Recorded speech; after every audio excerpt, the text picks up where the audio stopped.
Sahabat, saya ingin menyampaikan kepada Anda bahwa sebuah kewajiban atau sebuah keharusan seorang leader atau pemimpin itu harus proaktif. Harus proaktif. Karena leader yang proaktif bisa menjadikan perusahaan itu sehat. Bisa menjadikan perusahaan itu sehat. Nah, apa sih makna dari perusahaan yang sehat itu?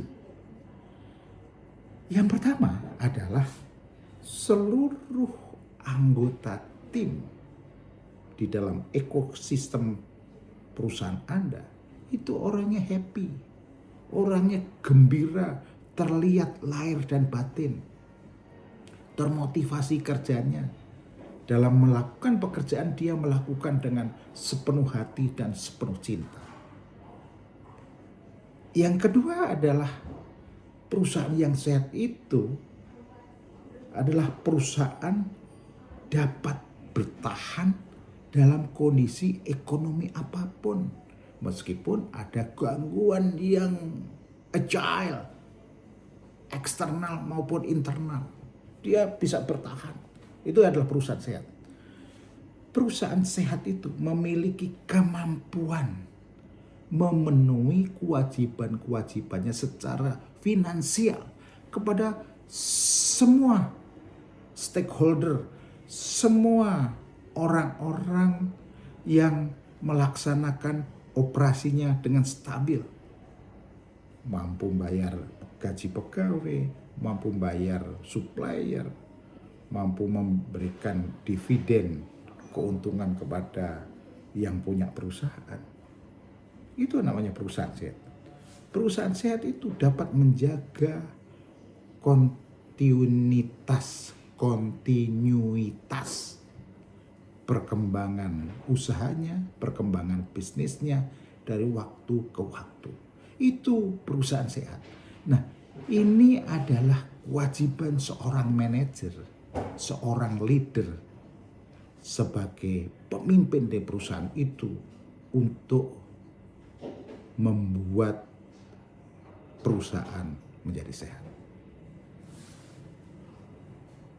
Untuk menjadi perusahaan menjadi sehat itu ada persyaratannya yang harus dipenuhi. Ada persyaratan yang harus dipenuhi. Persyaratannya yaitu jika ekosistem di dalam organisasi perusahaan, BOD, manajer sebagai leader, dan staff itu semuanya proaktif. Semuanya proaktif dan memahami perannya. Apa peran BOD? Apa peran manajer sebagai leader? Apa peran staff? Masing-masing harus memahami dengan benar. Sehingga peran dari masing-masing itu menjadi lebih proaktif untuk mewujudkan perusahaan sehat. Nah, sahabat, saya ingin mereview sedikit mengenai makna daripada leadership. Leadership itu adalah mempengaruhi perilaku seseorang dengan menginspirasi dan memberdayakan orang untuk membangun kepercayaan, untuk memberdayakan lingkungan perusahaan yang positif dan produktif melalui visi yang jelas, melalui komunikasi yang jelas, yang terukur, yang mudah dipahami, mudah dikerjakan dan tertulis, serta integritasnya tinggi. Itu adalah makna leadership. Oleh sebab itu, menjadi seorang leader harus strong leadership. Strong leadership itu baru bisa menginspirasi orang lain, baru bisa mempengaruhi orang lain untuk mencapai tujuan bersama. Kalau strong leadership. Nah, peran BOD, peran manajer dalam ekosistem perusahaan itu harus strong leadership. Harus apa? Strong leadership. Nah, strong leadership itu apakah dia BOD, apakah dia manajer sebagai leader, BOD juga leader juga, adalah menginspirasi dan mempengaruhi orang lain untuk mencapai tujuan bersama. Tetapi untuk mencapai tujuan bersama, fokusnya adalah bagaimana dia membangun kepercayaan, bagaimana dia memberdayakan individu, dan bagaimana membina lingkungan yang positif dan produktif. Itu adalah leader yang memiliki strong leadership. Nah, apa saja tugasnya atau perannya BOD? Peran BOD nomor 1 itu nganggo, setuju. Peran yang kedua ngedek, tidak setuju. Peran yang ketiga ngasih, memberi.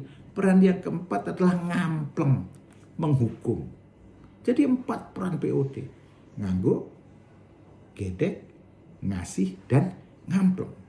Nah, secara detail peran BOD itu yang pertama adalah menetapkan tujuan organisasi, tujuan bisnis. Yang kedua adalah memutuskan bagaimana menggunakan sumber daya organisasi atau perusahaan. Yang ketiga, mengatur arah organisasi perusahaan. Yang keempat, ini yang paling penting, lobbyis ke dunia luar. Melobi ke dunia luar agar bisa berbisnis dengan perusahaan Anda. Yang kelima, tidak terlibat dalam sehari-hari untuk masalah operasional harian. Itu adalah tugas atau peran BOD. Nah, bagaimana peran manajer? Ini penting. Manajer sebagai seorang leader, seorang pemimpin. Perannya adalah membuat dan mengusulkan strategi, menciptakan nilai atau value untuk memenuhi kebutuhan pelanggan. Itu adalah perannya leader, perannya manajer. Nah, kalau kita jabarkan lebih detail, apa sih peran manajer sebagai leader? Adalah menentukan target objektif per tim. Nomor 1, memberikan direction dengan memberikan strategi dan taktik yang harus dilakukan oleh anak buahnya. Menentukan staff yang akan melakukan pekerjaan, melakukan kontrol dan direction atau kontrol proses dalam pekerjaannya, hasil pekerjaannya yang harus dicapai. Itu adalah peran manajer yang harus dipahami. Kalau Anda manajer, Anda seorang leader, manajer as leader harus paham peran Anda. Bahwa peran Anda adalah membuat, mengusulkan strategi dan taktik untuk diusulkan kepada bos Anda, BOD, agar disetujui untuk disosialisasikan kepada anak buah Anda agar dilakukan dengan sempurna. Nah, sekarang apa perannya staff, perannya anak buah? Perannya anak buah atau frontliner adalah memuaskan pelanggan. Artinya memuaskan pelanggan apa? Dia mengimplementasikan strategi dan taktik, memberikan value untuk kebuatan pelanggan dan membuat pelanggan puas. Itu adalah perannya staff. Oleh sebab itu, peran staff itu harus memastikan seluruh proses bisnis dilakukan dengan baik. Memastikan pekerjaan dilakukan dengan benar sesuai arahan pemimpin, sekemauan pemimpinnya, dan membuat pelanggan puas. Itu adalah peran staff. Jadi kalau kita dapat simpulkan untuk menjadikan perusahaan sehat itu ekosistemnya BOD, manajer sebagai leader, dan staff harus paham perannya. Perannya menjadi proaktif untuk menjadikan tak terkalahkan penyebab perusahaan sehat. Sampai bertemu lagi.